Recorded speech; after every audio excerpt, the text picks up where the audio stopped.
Top 5 art thefts of the 20th century. Number 5.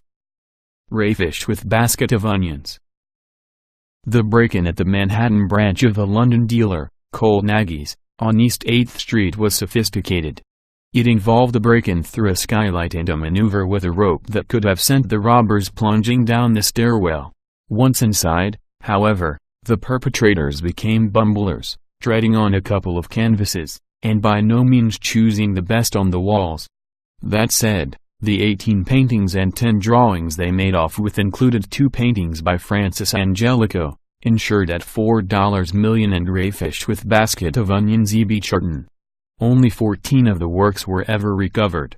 The loot had an estimated value of $6 million to $10 million, making it New York's biggest art heist. It underlined that pickings at private galleries can rival those at museums with higher insurance and lower security. Number 4. Pickles' burial mask. In December 1985, guards from the National Museum of Anthropology in Mexico arrived at work to discover that sheets of glass had been removed from 7 showcases. The 140 objects that were taken included jade and gold pieces from the Maya, Aztec, Zapotec and Mixtec sculptures. The curator, Felipe Solis, estimated that one piece alone, a vase shaped like a monkey, could be worth over $20 million on the market if a buyer could be found. Most of the pieces were an inch or so in height. The entire haul would have fitted comfortably into a couple of suitcases. It is still accounted as the single largest theft of precious objects. The burial mask was recovered. Number 3. Various paintings.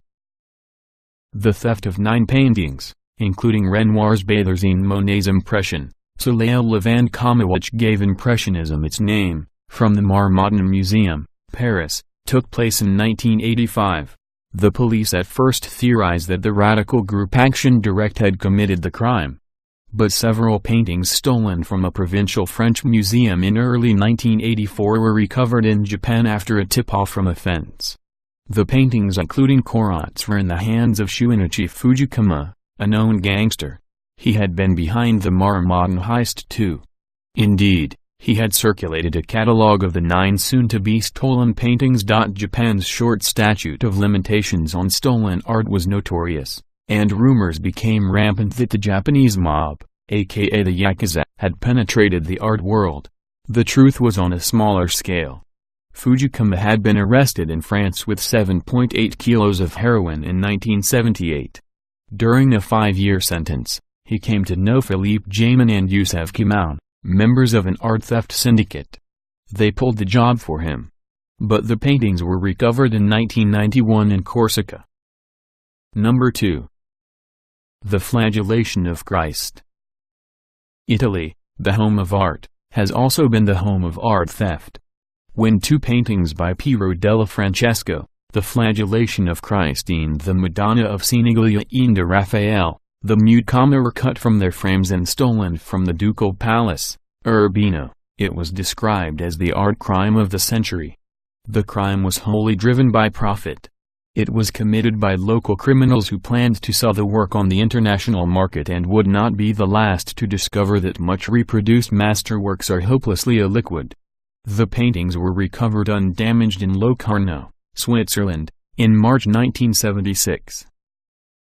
Number 1. The Duke of Wellington. 1861, Charles Wrightsman, the oil-rich American collector, bought Goya's portrait of the Duke of Wellington for $392,000 and planned to take it to the United States.